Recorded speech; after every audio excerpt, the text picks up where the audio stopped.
Hello students, स्वागत है आप सबका और एक नए वीडियो में जहां पे हम लोग पढ़ रहे थे स्टैंडर्ड 8 का चैप्टर नंबर 11 और ये इसका थर्ड पार्ट है। तो बच्चों, इसके पहले पार्ट या फिर फर्स्ट और सेकंड पार्ट में हम एक ब्रीफ आइडिया लिए थे अबाउट द फोर्स। हम ऑलरेडी फोर्स के बारे में बहुत कुछ पढ़ चुके हैं। तो आप लोग अगर उस वीडियो को नहीं देखे हो तो प्लीज वो दोनों के दोनों वीडियो देख लीजिए, तब इसके साथ आप लोग कंटिन्यू कीजिए।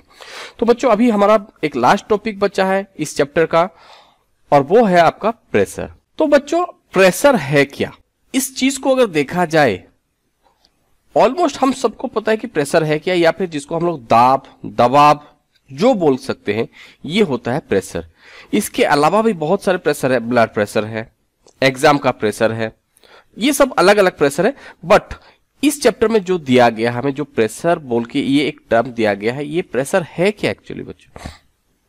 तो बहुत सारे लोग बोलेंगे कि ये तो ऑलमोस्ट फोर्स के जैसा ही कुछ है या फिर फोर्स से कुछ रिलेट कर रहा है। हाँ, ये सच है बच्चों। अगर किसी भी चीज के ऊपर हम लोग फोर्स नहीं लगाएंगे तो वहां पे प्रेशर जनरेट नहीं होगा। तो इस प्रेशर को अलग से देने का मतलब क्या है? तो जब भी बात आ जाता है प्रेशर का बच्चों, तो यहां पे एक चीज हमें हमेशा ध्यान रखना पड़ता है कि क्या आपका एरिया।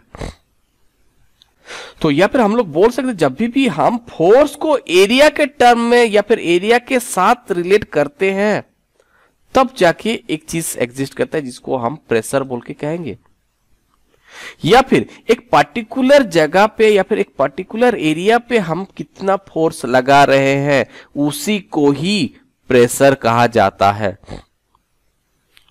जैसे कि यहां पे एक दरवाजा है, हम लोग यहां पे एक पंच लगाते हैं, तो हमारा पंच कौन से एरिया पे लगा, ये होता है बच्चों प्रेशर। जब भी फोर्स लगाते हैं और उसके साथ एक एरिया रिलेटेड हो जाता है बच्चों, तब जाके हम इसको प्रेशर बोल के कहेंगे। तो बच्चों, प्रेशर क्या हो सकता है? The force acting on for unit area. जो यूनिट एरिया, ये बात याद रखना, उसी चीज को ही हम क्या बोल के कहते हैं बच्चों? प्रेशर बोल के कहते हैं। समझ में आया प्रेशर क्या होता है? तो अब बताओ, फोर्स और प्रेशर क्या सेम चीज है? ऑब्वियसली नहीं बच्चों। तो प्रेशर, तो इसका अगर हम फॉर्मूला देखते हैं तो ये हमें कुछ इसी हिसाब से दिखेगा। Pressure is equal to force per unit area. इसका मतलब क्या है? अगर हम प्रेशर लगाते हैं तो प्रेशर डायरेक्टली प्रोपोर्शनल होगा, मतलब क्या, फोर्स के साथ, बट ये इनवर्सली प्रोपोर्शनल होगा किसके साथ? एरिया के साथ। तो बच्चों, इस चीज का मतलब क्या है?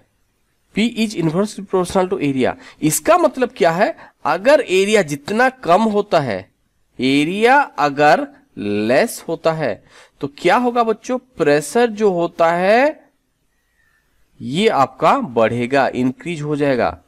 अगर एरिया बड़ा होता है, एरिया अगर बड़ा होता है, तो यहां पे हम लोग का प्रेशर क्या होगा? वो डिक्रीज हो जाएगा। ये बात हमेशा याद रखना। अभी इसी को जो है हम कुछ एग्जाम्पल के हिसाब से समझने की कोशिश करते हैं। तो क्या होता है, जैसे कि एक बलून हम लोग लेते हैं और दोनों के दोनों हाथ से जो है इसके ऊपर दबाव बनाते हैं या फिर एक तरह से प्रेशर देते हैं। हाँ, अल्टीमेटली ये प्रेशर की वजह से ये बलून फट जाएगा। अभी नेक्स्ट केस देखो बच्चों, वही सेम बलून को हम लोग एक पिंच से या फिर एक पिन से फोड़ने की कोशिश करते हैं। तो आप लोग नॉर्मली मुझे ये चीज देख के बताओ कि इन दोनों के दोनों केस में फोर्स सबसे कम कहां पे लगा? ऑब्वियसली सेकंड वाले में। यहाँ पे हमें बहुत ज्यादा से ज्यादा आपका जो है वो दबाव डालने की जरूरत ही नहीं पड़ी, फिर फोर्स लगाने की, बस थोड़ा सा टच कर दिया, ये बलून जो है वो फट गया। क्यों ऐसे होता है बच्चों? तो देखो, यहां पे क्या होता है, यहां पे जो रहता है इसका पूरा का पूरा हाथ जो है बच्चों, ये आपका कांटेक्ट पे आ रहा है, या फिर हम लोग बोल सकते हैं कि क्या इसका एरिया बड़ा है। व्हेरेज जो ये पिन जो फोर्स जो एग्जर्ट करता है, ये जो एक प्रेशर बनाता है, इसका एरिया बहुत ही छोटा है। तो इसका मतलब क्या हुआ? जिसका एरिया जितना छोटा है वो उतना ज्यादा से ज्यादा प्रेशर वो एग्जर्ट करता है। समझ में आया बच्चों? एरिया बहुत छोटा मतलब प्रेशर बहुत ज्यादा, एरिया बहुत बड़ा मतलब प्रेशर जो है वो बहुत कम। इसीलिए इसको इनवर्सली प्रोपोर्शनल कहा गया है। और भी बहुत सारा एग्जांपल है बच्चों, एक एक करके देखते हैं। जैसे कि एक कील को या फिर एक नेल को जो है हम लोग मारने की कोशिश करते हैं। हम लोग हमेशा क्या करते हैं, इसके नुकीला पार्ट को जो है हम वुड में टिकाते हैं और ऊपर जो है वो हैमर करते हैं या फिर हथौड़े से इसको मारते हैं। क्यों? अगर हम लोग इस नेल को अगर उल्टा कर देंगे तो क्या होगा बच्चों? इसको अगर हम लोग हैमर करेंगे तो ये जो है हमारे वुड के अंदर घुसेगा ही नहीं या फिर वो फिट ही नहीं होगा। क्यों? इसका ये जो है एक तो आपका ब्लंट पार्ट है और ये पार्ट जो है वो इतना ज्यादा प्रेशर अप्लाई नहीं कर पाएगा जितना कि ये नोकीला पार्ट जितना प्रेशर अप्लाई कर रहा है। ज्यादा से ज्यादा प्रेशर क्यों अप्लाई कर रहा है बच्चों? क्योंकि इसका सरफेस एरिया या फिर इसका एरिया जो है वो बहुत कम है। इसका एरिया बहुत कम है, वरेज इसका एरिया जो है वो ज्यादा है। Less area high pressure. वो इस सेम तरह से और भी देखते हैं। अगर हम चाकू पकड़े हैं और लेट्स सपोज वो चाकू जो है वो धार नहीं है बिल्कुल, उसमें जो है वो बहुत धीरे धीरे कट रहा है, तो हो सकता है हमारा जो टमाटर जो काट रहे हैं ये अच्छे से ना कटे। बट वेज हम लोग अगर एक शार्प नाइफ लेते हैं जिसमें बहुत तेज धार रहता है जिसका, और हम इसको काटने की कोशिश करते हैं तो ये इजीली कट जाएगा। समझ में आ रहा है बच्चों मैं क्या बोल रहा हूं? या फिर हमारा एक एग्जाम्पल देखते हैं। जैसे कि आप लोग बहुत बार मार्क किए होंगे बच्चों, जो आप लोग जो स्कूल बैग पकड़ते हैं उसका जो स्ट्रैप्स जो होते हैं वो बहुत बड़े बड़े होते हैं। क्यों? क्योंकि ये स्ट्रैप्स अगर पतला हो जाते तो ये ज्यादा से ज्यादा प्रेशर आपके कंधों पे डालते, तो इसीलिए आपके कंधों के ऊपर कैसे कम से कम प्रेशर पड़ेगा, इसके लिए ये जो स्ट्रैप्स जो होते हैं वो बहुत मोटे मोटे करवा दिए रहते हैं। तो समझ में आया बच्चों प्रेशर क्या होता है? प्रेशर हमेशा रिलेट करता है किसके साथ? एरिया के साथ, और ये इनवर्सली प्रोपोर्शनल होता है किसका? एरिया के साथ। इसका मतलब क्या होता है? अगर प्रेशर कम होता है, अगर एरिया कम होता है तो प्रेशर बढ़ेगा, अगर एरिया ज्यादा होता है तो प्रेशर जो है आपका कमेगा। और प्रेशर का यूनिट अगर देखा जाए बच्चों तो ये क्या होता है? पास्कल या फिर न्यूटन पर मीटर स्क्वायर होता है। समझ में आया बच्चों? इसके बारे में आप लोग डिटेल्स में स्टैंडर्ड 9 में पढ़ोगे। अभी बस एक इंट्रोडक्शन के तौर पे आपको दिया गया है, ज्यादा कुछ डिटेल्स भी दिया नहीं गया है। बट यहां पे जो है इफेक्ट ऑफ प्रेशर हमें दिया गया है कि प्रेशर की वजह से क्या क्या होता है। तो चलिए उसी को ही देखते हैं कि प्रेशर की वजह से क्या होता है, या फिर the pressure exerted by the liquid और गैस।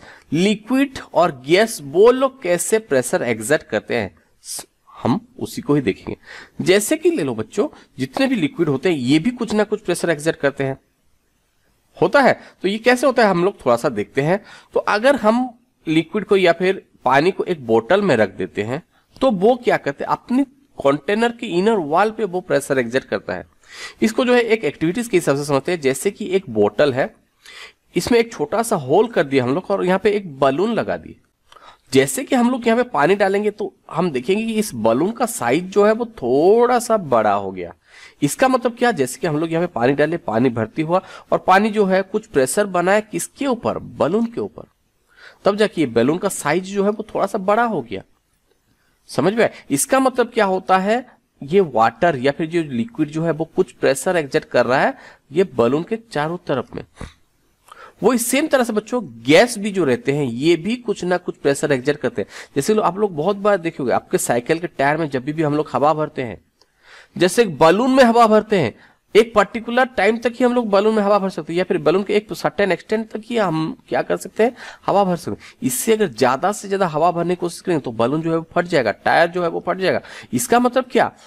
इसका कैपेसिटी उतना नहीं है या फिर इसका जितना प्रेशर सहन करने की ताकत था उतना ही वो हवा वो ले पाया, उससे ज्यादा ले नहीं पाया। तो हो गया। तो बच्चों gas as well as liquid भी जो होते हैं वो कुछ ना कुछ फोर्स एक्सर्ट करते हैं। एक्सर्ट मतलब अप्लाई करते हैं किसके ऊपर? वो जहां पे रहते हैं या फिर जिस कंटेनर पे हवा रखा जाता है या फिर जिस कंटेनर में पानी रखा जाता है, इन सब के ऊपर वो क्या करते हैं? कुछ ना कुछ प्रेशर एक्सर्ट करते हैं। देन इसके अलावा भी बच्चों और एक प्रेशर है जिसको हम एटमॉस्फेरिक प्रेशर बोल के कहते हैं।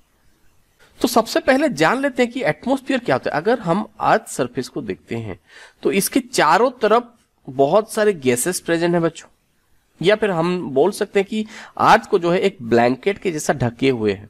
अर्थ को जो है एक ब्लैंकेट के जैसा ढके हुए हैं और उसी को ही हम लोग क्या बोल के कहते हैं? एटमॉस्फेयर बोल के कहते हैं। हो गया। और ये एटमॉस्फेयर क्या करता है? जितने भी सारे गैसेस होते हैं ये सारे के सारे हम जितने भी लिविंग ऑर्गेनिजम्स हैं इन सब के ऊपर कुछ ना कुछ प्रेशर एक्सर्ट करते हैं।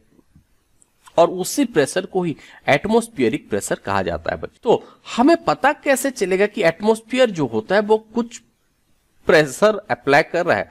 जैसे बच्चों आप लोग देखे होंगे जो रबर सकर जो रहते हैं, हो गया, तो इसको हम एक बार चिपका देने के बाद इसको बहुत मुश्किल से ही हम जो है इसको निकाल पाते हैं। इसका मतलब क्या, अगर ये एक बार चिपक जाता है तो जरूर इसके ऊपर कुछ ना कुछ फोर्स अप्लाइड हो रहा है।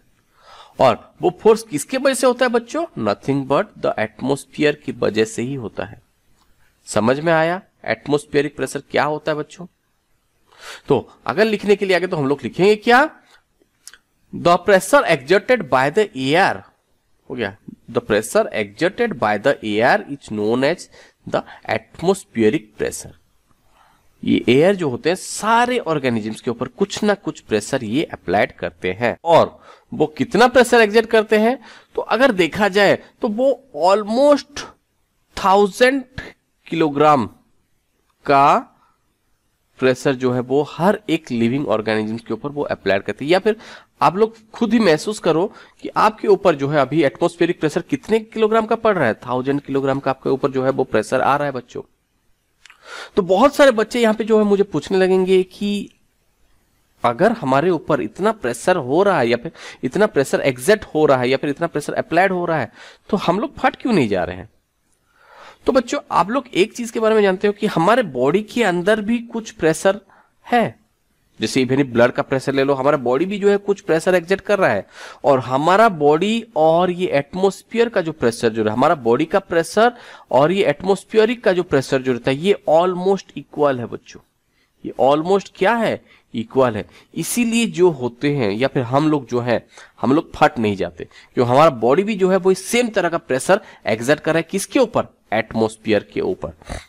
समझ में आ गया बच्चों? और एक बात बच्चों यहाँ पे आप लोगों को थोड़ा सा ध्यान रखना पड़ेगा कि जैसे हम लोग एक हिल के ऊपर चढ़ते हैं, हो गया, तो यहाँ पे क्या होता है, आपका प्रेशर या फिर एटमॉस्फेरिक प्रेशर जो रहता है वो धीरे धीरे धीरे धीरे कम होते हुए जाता है, हो गया।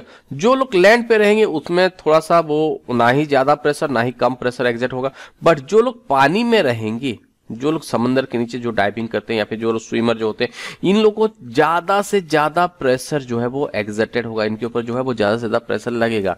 तो ये बात बच्चों आप लोग याद रखे रहना। इसीलिए जो हिल क्लाइंबर होते हैं या फिर जो आपके पानी में चलते हैं वो लोग अपने साथ क्या करते हैं, ऑक्सीजन सिलेंडर लेके जाते हैं बच्चों। ये बात आप लोग याद रखना, क्योंकि जो हिल में जाते हैं उनको एटमॉस्फेरिक प्रेशर उनमें से थोड़ा सा कम होने लगता है, जो लोग पानी में रहते हैं उसमें एटमॉस्फेरिक प्रेशर जो होता है वो ज्यादा होने लगता है। तो बच्चों यही तक था ये चैप्टर आपका फोर्स एंड प्रेशर। तो आपको अगर ये वीडियो अगर पसंद आया तो हमारे वीडियो को लाइक कीजिए और हमारे वीडियो आगे देखने के लिए हमारे चैनल को सब्सक्राइब कीजिए। मिलते हैं नेक्स्ट वीडियो पे, तब तक के लिए बाय बाय।